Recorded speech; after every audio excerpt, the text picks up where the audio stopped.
मुस्तफा कमाल साहब, चले ठीक है, मैंने मान लिया, मुझे यकीन है सिंसेरिटी नजर आती होगी, और शायद उसका एक रीजन ये है कि 2017 के बाद से आप लोगों को यह भी एहसास हुआ होगा कि टूट के अलग होकर अनफॉर्चुनेटली रिजल्ट उसका कुछ नहीं है और पॉलिटिकल पार्टीज को शायद फायदा हुआ होगा। लेकिन मेरा आपसे सवाल ये है, 2017 की वो प्रेस कॉन्फ्रेंस याद कर लेते हैं, वो टाइम याद कर लेते हैं, ताकि मैं इसलिए नहीं कह रही कि हम उसको इसलिए याद कर लेते हैं क्योंकि कोई एक बुरी चीज थी, वो हम इसलिए याद कर लेते हैं कि एक बहुत, आपको पता है, पस मंजर में बहुत काम हुआ। उस वक्त के डीजी रेंजर्स से एक इंटरव्यू दिया, उन्होंने इस बात को एडमिट किया, दोनों पॉलिटिकल पार्टीज को यकजा लाने के लिए बहुत कोशिशें की गई, उसमें एस्टैब्लिशमेंट का भी बड़ा एक कलीदी रोल था। लेकिन आप लोगों ने अचानक पहले भाई भाई का नारा लगाया और फिर आधी रात को आके आप लोगों ने एक दूसरे के खिलाफ वो भरपूर प्रेस कॉन्फ्रेंसेस की कि हम सब लोग हैरान रह गए कि ये अचानक 2.5-3 घंटे में आवे का कैसे बिगड़ गया, बदल गया। तो मुझे आज प्लीज खुलकर बताएं कि वो क्यों ऐसा हुआ, क्या वजह थी, why did you not come to an understanding? क्या पहली प्रेस कॉन्फ्रेंस बेजोर जबरदस्ती कराई गई थी? देखिए जैस्मिन, मैं तो बहुत सारी बातें कर सकता हूँ, कुछ बातें कर देता हूँ आपके सामने, कर दें, लेकिन बहुत सारी बातें कर सकता हूँ और मैं करता भी रहा हूँ। लेकिन चूँकि बहुत सारी चीज़ों में बहुत ज़्यादा तलखी मौजूद है और उससे तलखी बढ़ेगी और डिफरेंट डायरेक्शन में चीज़ें जाएंगी। मैं आपको सिर्फ आपने जो बात की आपको जवाब दे देता हूँ। देखिए 2 घंटे में नहीं हुआ था सारा कुछ, वो 52 घंटों के बाद हुआ था। 52 घंटे अगर आप रिकॉर्ड निकालेंगे तो वो 52 घंटों के बाद, और उसमें डेफिनेटली एक हमारी प्रेस कॉन्फ्रेंस हुई थी मेरी और फारूक सत्तार भाई की, हमने खुले दिल से जो है वो इस सारी प्रेस कॉन्फ्रेंस की थी। फिर बाद में ये हुआ कि MKM के जो दोस्त थे, जो उनके फारूक सत्तार भाई की जो टीम के लोग थे, वो शायद उनसे नाराज़ हो गए, उन्होंने फिर जो है व्हाट्सएप मैसेजेस चला दिए कि पार्टी को बेच दिया गया है और सौदा कर दिया गया है। फारूक सत्तार भाई उससे जो है वो बैकफुट पे चले गए और उनकी पार्टी के लोगों से नाराज़ हो गए, उनके यहाँ रिफ्ट शुरू हो गई। फिर उसके बाद आपने देखा कि उसके अगले दिन उन्होंने अपनी प्रेस कॉन्फ्रेंस बुलाई जिसमें उन्होंने पार्टी छोड़ने का ऐलान किया। फारूक सत्तार भाई ने अपनी पार्टी छोड़ने का ऐलान किया, और उसमें वो अपनी वालदा को भी उन्होंने, मरहुमा अल्लाह ताला उनको के दर्जात बुलंद करे, फारूक सत्तार भाई की जो वालदा थी वो खुद वालदा को भी ले आए अपनी उस प्रेस कॉन्फ्रेंस में। फिर उन्होंने हम पर भी बजाय इसके कि वो अपनी पार्टी के लोगों पर के बारे में कहते कि भाई उन्होंने उनको जो है वो जिच किया है, वो उन्होंने हम पर भी इल्ज़ामात लगा दिए। वो उन्होंने अपनी लैंड क्रूज़र का जिक्र शुरू कर दिया, फिर उन्होंने मेरी लैंड क्रूज़र का जिक्र शुरू कर दिया, फिर उन्होंने बताया कि उन्होंने उसके अपनी लैंड क्रूज़र जो है कैसे खरीदी है, किस किस से उधार।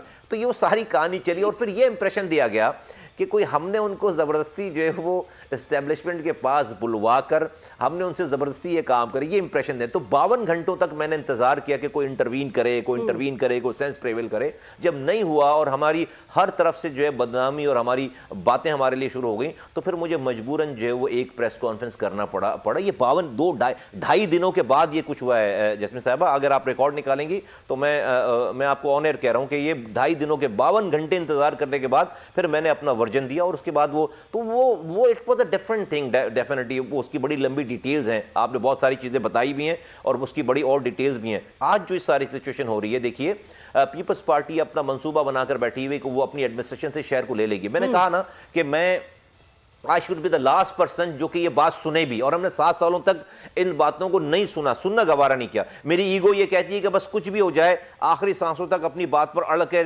ख़त्म हो जाना है। लेकिन मैं जब आप जो है वो किसी पब्लिक की नुमाइंदगी करते हैं और जब आप लोगों को देखते हैं, देखिए मैंने 2016 3 मार्च 2016 भी अपनी ज़ात के लिए नहीं किया, आपने अपने इंट्रो में बताया, हमने उस वक्त आवाज़ उठाई थी जब सच बोलने की सबसे छोटी सज़ा मौत थी, 9-0 खुला हुआ था और मैं ब्लू आइड बॉय था। I mean you know it very well. आपको पता है कि मैं सेनेटर था उस वक्त, जो है वो पाकिस्तान 6 महीने मुझे सेनेटर बने हुए थे, 5.5 साल मेरे सेनेटरशिप के बाकी थे। मेरी तो कोई लड़ाई नहीं हो सकती थी अल्ताफ हुसैन साहब से, मुझे तो सब कुछ उन्होंने दिया था। मुझे 20 साल पहले आज से एमपी बना दिया, मुझे 19 साल पहले वजीर बना दिया, मुझे 15 साल पहले मेयर बना दिया, मुझे 10 साल पहले मुझे सेनेटर बना दिया। तो मैं तो बेनिफिशियरी था, सबसे बड़ा बेनिफिशियरी था। मुझे तो कोई वहां पर प्रॉब्लम ही नहीं थी, मेरे प्रोटोकॉल में कोई प्रॉब्लम, कुछ भी मुझसे छीना नहीं था। लेकिन इंसानों के लिए, मखलूक के लिए, मेरी कौम के लिए जैस्मिन अच्छे फैसले नहीं हो रहे थे, तो मैंने सारी पर्क्स प्रिविलेजेस उस वक्त छोड़ दी जब हमें मौत का खतरा था, मेरे बच्चों को मौत का खतरा था। आज भी अगर मैं इन तमाम, मुझे पता है आपके पास वीडियोस हैं, मेरी रिकॉर्डिंग्स हैं, दुनिया के पास मैंने मुखालफत, कोई मुनाफत नहीं की, छुप कर नहीं की, डंके की चोट पर मैंने एमकेएम की मुखालफत की है। आज अगर मैं मुफाहमत की बात कर रहा हूं तो मैं छुप कर ये मुफाहमत मुनाफकत के जरिए नहीं करना चाह रहा, मैं ऑनेस्टली ये मुफाहमत करना चाह रहा हूं कि मेरे पास आज जो हालात आ गए उसमें चैलेंजेस बड़े हैं। उसमें मेरी ज़ात अगर माइनस होती है, मेरी ज़ात अगर नफ़ी होती है और उससे अगर 3 करोड़ लोगों का फ़ायदा होता, अगर देखिए पीटीआई के पास शहर था, चला लेती, अच्छा कर लेती, ये नौबत नहीं आती। पीपल्स पार्टी के पास 15 सालों से ये शहर है, ऐसा कर लेती कि सारी पार्टियां बंद हो जाती हैं और सब लोग पीपल्स पार्टी में शामिल हो जाते। उन्होंने तो जो है वो हमें डरा के रख दिया, हमारी नस्लों को जो है वो और ज़्यादा जो है वो मगलूब करना चाहते हैं, वो टेक ओवर करना चाहते हैं। वो इसलिए हम आज इस वाली बात पर सोचने पर मजबूर हैं कि भाई अगर हम अपनी जात से नहीं उठकर आए, अपनी अन्ना को पीछे छोड़कर नहीं आए, तो शायद हमें तारीख माफ नहीं करेगी। इसलिए मैं ये आज ये बातें सुन भी रहा हूं और मैं इसके ऊपर डिस्कशन कर रहा हूं। ठीक है मुस्तफा भाई, आई कंप्लीटली एग्री में